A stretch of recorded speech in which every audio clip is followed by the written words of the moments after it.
Okay, ladies and gentlemen, Ron Washington again with Black Media Incorporated. I greet you today because, hey, it's time for us to talk about black issues, the black agenda, everything that we need to know. You can look up a lot of Black Media Incorporated online and even on YouTube, and you cannot find them to talk about what's going on with people of color or people of African American descent.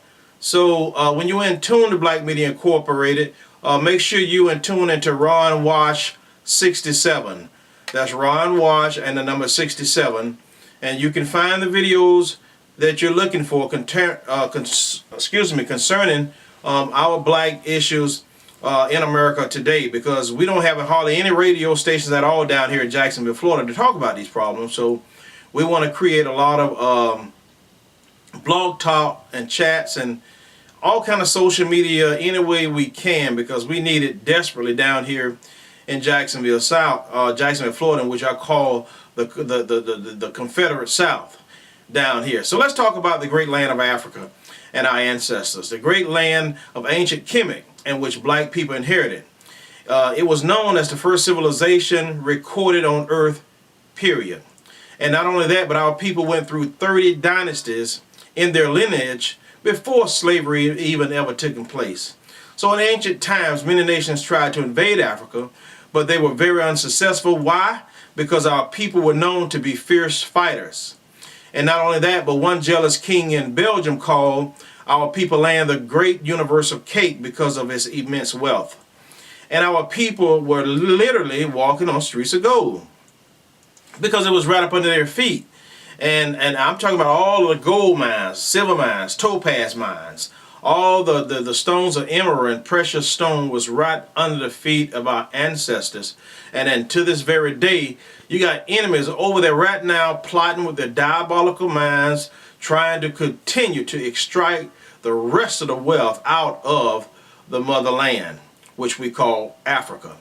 It was ancient Kemet that told their story and made history at the same time. Our people were the most indigenous people of their time before slavery. And if the truth be told, every technological invention that came from their minds and their hands was stolen, regurgitated from people who hated them.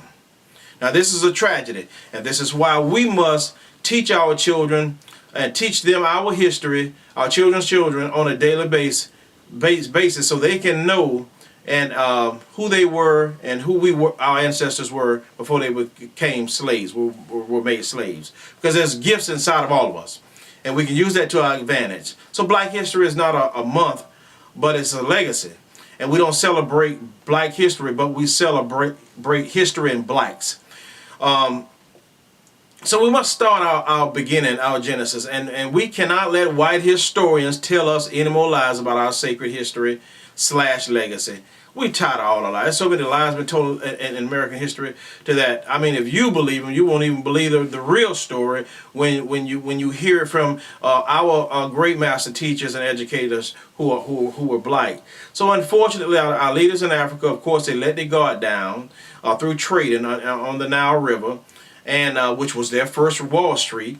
And outsiders began to come in and plot and plan to break down the leadership through trading. So the people that was in the land in Africa that was in trouble with the law, committed some crime or whatever, became less of value to the community. So our leaders in Africa wanted to expel them from the land, and they began to practice benign slavery, but it backfired on them because 9 different countries were plotting to come in and wage a war against them to take over our land. And that's how they was taken over.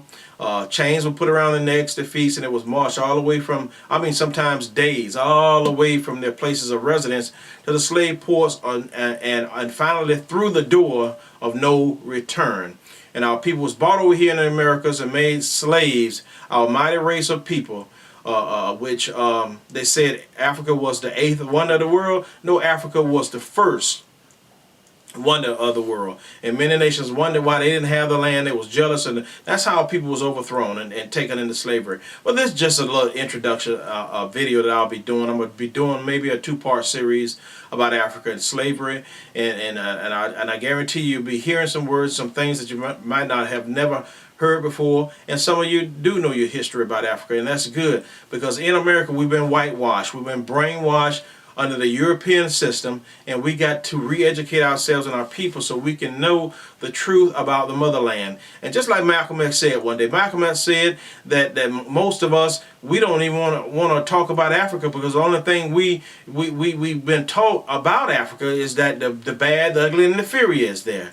But in fact, you know what? There's a whole new history, and we got to tell it. We got to tell it because our ancestors did something very special for us as they left their histories on the walls in ancient Kemet.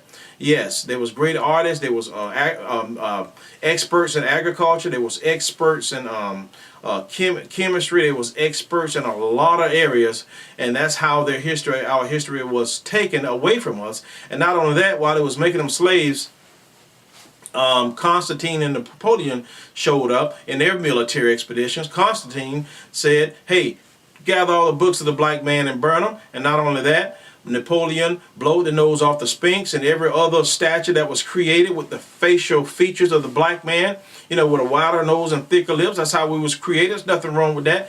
But our people left their stories there so we can see it. So all the Egyptians that are over there now cannot even deny it, because the original Egyptians were black people, dark-skinned people. Egypt means black, and Egyptian means blackness. They cannot erase it. Our people were so smart, they not only just wrote their history on paper, but like I said, they wrote on the walls. They engraved their history for us on the walls. You know why? Because the enemy cannot erase that. And that was very clever of them, because they was the most, like I said, the most indigenous people of that time. And that's what we're going to learn about our ancestors, who I call kings, who were born slaves or who was made slaves. But they were not always slaves, and we know that. Hey, I'm Brother Ron. Let's keep Black History alive every single day. I'll see you on the next video. Thank you.